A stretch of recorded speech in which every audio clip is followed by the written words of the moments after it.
Halo teman-teman mahasiswa, jumpa kembali di pertemuan kedua mata kuliah akuntansi untuk pengambilan keputusan program studi bisnis digital Unpad Live bersama saya Hamzah Rici. Pada pertemuan kali ini, teman-teman akan mempelajari cara merekam transaksi bisnis dalam akun yang sesuai dengan terlebih dahulu memahami konsep debit dan kredit untuk kebutuhan penjurnalan. Mari kita mulai ya perkuliahan kita. Pada fase identifikasi dan perekaman transaksi bisnis, kita menggunakan apa yang disebut akun untuk merekam tipe dan besaran transaksi yang terlibat. Akun adalah catatan akuntansi individu atas peningkatan dan penurunan aset, kewajiban, dan ekuitas pemilik tertentu. Sebagai contoh nih, PT Maju Jaya, perusahaan yang kita gunakan pada pertemuan pertama, dapat memiliki beberapa akun terpisah untuk mencatat akun kas, piutang, hutang dagang, pendapatan jasa, beban gaji dan upah, dan yang lainnya. Suatu akun sederhananya terdiri dari 3 bagian: judul, sisi kiri atau debit, dan sisi kanan atau kredit. Karena format sebuah akun itu membentuk huruf T, kita sering menyebutnya sebagai T-account. Pada proses penjurnalan, penulisan debit dan kredit sering disingkat. Debit disingkat menjadi 2 huruf, yakni D besar dan R kecil. Debit. Begitu juga dengan kredit, yang sering disingkat menjadi C besar dan R kecil.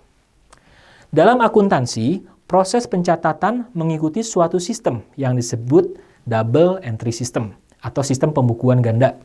Pembukuan atau pencatatan ganda ini maksudnya adalah setiap transaksi harus setidaknya berdampak pada 2 akun atau lebih, agar persamaan akuntansi tetap seimbang. Pokoknya, total nilai entry yang dimasukkan pada sisi debit harus selalu sama dengan sisi kredit dari suatu akun. Jadi, prosedur dalam pencatatan ganda dengan prinsip debit dan kredit ini lebih efisien ketimbang penggunaan plus minus yang sebelumnya kita bahas pada persamaan akuntansi di pertemuan lalu. Pastikan ya Anda ingat dan juga dipahami. Perlu diingat juga nih, penempatan debit kredit ini tidak berarti sebuah penambahan atau pengurangan. Dalam proses penjurnalan, kita menggunakan debit kredit sebagai cara untuk menjelaskan di mana suatu isian angka atau entry dibuat pada suatu akun. Jika jumlah entry di sisi debit lebih besar dari entry di sisi kredit, maka dikatakan akun tersebut memiliki saldo debit. Jika sebaliknya, jumlah entry di sisi kredit yang lebih besar dari entry di sisi debit, maka dikatakan akun tersebut memiliki saldo kredit. Baik, sekarang kita lanjut ke prosedur yang cukup penting untuk dipahami, yaitu menentukan saldo normal suatu akun. Saldo normal adalah sebuah posisi normal di mana suatu akun akan bertambah nilainya. Sebetulnya untuk teman-teman bisa memahaminya, teman-teman tinggal ingat saja bahasan kita mengenai persamaan akuntansi. Ada yang di sebelah kanan dan sebelah kiri. Masih ingat ya? Nah, sehingga pencatatan atas kenaikan dan penurunan di sisi aset akan berbeda arah dengan pencatatan kenaikan dan penurunan pada sisi kewajiban. Kita sekarang cek saldo normal untuk aset dan kewajiban ya. Akun-akun aset biasanya memiliki saldo normal debit. Artinya, posisi debit suatu akun aset tertentu seharusnya melebihi posisi kredit dari akun tersebut. Begitupun dengan akun-akun kewajiban. Biasanya memiliki saldo normal kredit, di mana posisi kredit dari akun kewajiban seharusnya melebihi posisi debit akun tersebut. Bagaimana dengan saldo normal ekuitas pemilik? Untuk akun ini, saldo normalnya sebenarnya sama dengan kewajiban, yaitu kredit. Tapi ingat, ekuitas pemilik sendiri itu dibentuk dari beberapa akun. Yang pertama, akun investasi modal pemilik atau pendeknya modal pemilik deh. Dan akun penarikan modal pemilik atau sering disebut prefer. Untuk akun modal pemilik, saldo normalnya mengikuti ekuitas pemilik, yaitu kredit. Sementara akun penarikan saldo normalnya debit. Nah, teman-teman tahu nggak pola kecilnya ini nih? Kalau diingat lagi, pendapatan memiliki sifat menambah nilai modal pemilik kan? Nah, berarti teman-teman bisa langsung menjawab, apa sih saldo normal untuk pendapatan? Di mana coba? Ya, tepat. Posisinya di kredit. Begitupun dengan beban. Berarti saldo normalnya berlawanan dengan pendapatan, bukan? Jadi saldo normal akun-akun beban ada di debit. Memahami saldo normal sebuah akun akan membantu teman-teman dalam menelusuri kesalahan catatan loh. Contohnya nih, saldo kredit pada akun aset seperti tanah atau saldo debit pada akun kewajiban seperti hutang gaji dan upah. Itu biasanya ada yang salah tuh dalam pencatatannya. Karena biasanya kan kita sudah tahu ya normal saldonya. Nah, sekarang kita bisa lihat secara lengkap rangkuman posisi saldo normal pembentuk persamaan akuntansi ya. Secara umum, yang memiliki saldo normal debit ada dua tipe akun, aset dan beban. Sedangkan tipe-tipe akun yang memiliki saldo normal kredit ada 3 buah, yaitu kewajiban, ekuitas pemilik, dan pendapatan. Selanjutnya teman-teman perlu latihan ya untuk menentukan posisi saldo normal akun-akun yang lebih banyak lagi. Coba lakukan secara mandiri dengan menggunakan sumber-sumber bacaan yang ada. Sekarang kita akan belajar bagaimana sih menggunakan jurnal dalam proses pencatatan akuntansi. Nah, ini menarik. Ada 3 langkah dalam proses pencatatan ya. Yang pertama adalah mengidentifikasi transaksi yang berdampak pada suatu akun. Kedua, masukkan transaksi tersebut dalam jurnal. Apa itu jurnal? Jurnal adalah buku catatan awal dari setiap transaksi yang terjadi. Pada jurnal ini, transaksi yang telah diidentifikasi dampaknya pada akun dimasukkan secara kronologis. Artinya, berdasarkan waktu terjadinya transaksi tersebut. Praktek ini setidaknya berkontribusi pada proses pencatatan dengan mengungkapkan dampak dari suatu transaksi secara lengkap. Jurnal juga menyajikan catatan transaksi yang kronologis. Dan jurnal juga membantu mencegah atau melokasikan kesalahan atas catatan tadi. Karena nilai debit dan kredit mudah dibandingkan. Kita coba lakukan penjurnalan ya sekarang, latihan nih.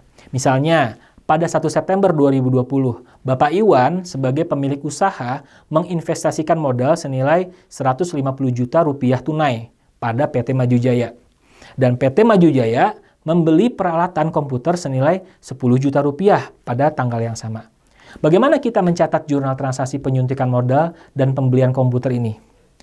Kita harus membuat 2 jurnal terpisah, karena transaksi yang melandasinya juga terpisah, meskipun tanggal terjadinya sama. Untuk transaksi penyuntikan modal oleh Pak Iwan, kita lihat bahwa nilai modal yang ditambahkan sebesar 150 juta rupiah itu dalam bentuk kas atau uang tunai.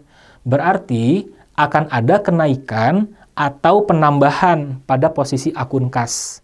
Karena akun kas adalah aset dan aset memiliki saldo normal di debit, maka posisi akun kas untuk menambah penambahan modal dicatatnya pada posisi debit. Sebagai penyeimbang, ingat kembali ya double entry system. Kita mengakui adanya kenaikan nilai akun modal pemilik senilai yang sama dengan kas yang ditempatkan. Karena akun modal pemilik memiliki saldo normal di kredit, maka akun modal pemilik dicatat pada posisi kredit. Jadi debitnya ada dan kreditnya ada. Kira-kira bisa dipahami? Santai aja, coba dicerna dulu ya. Kita coba lagi. Pada 1 Juli, PT Maju Jaya membeli truk pengiriman seharga 50 juta rupiah. Perusahaan membayar dengan uang kas seharga 45 juta rupiah dan setuju untuk membayar sisanya sebagai hutang, yaitu yang senilai 5 juta rupiah. Bagaimana menjurnalnya? Ya, truk yang dibeli oleh PT Maju Jaya diakui sebagai sebuah aset. Nilai perolehan truk ini harus dicatat secara seluruhnya, yaitu 50 juta rupiah. Di posisi apa? Ya, di posisi debit. Bagaimana dengan uang kas dan sisa hutang? Yang mereka semua adalah transaksi bisnis dan harus dicatat. Karena pada situasi ini, akun kasnya berkurang karena digunakan untuk pembayaran truk, maka berdasarkan prinsip saldo normal aset, maka akun kas harus dicatat pada posisi kredit. Lalu karena PT Maju Jaya dan penjual truk sepakat nih untuk mengakui sisa 5 juta rupiah sebagai hutang, berarti harus dilakukan pencatatan untuk mengakui penambahan nilai hutang sebesar 5 juta rupiah di sisi kredit. Nah, dengan demikian jika kita lihat pada jurnal yang dibukukan, seharusnya posisi debit dan kredit secara total seimbang atau kita sebut sebagai balance.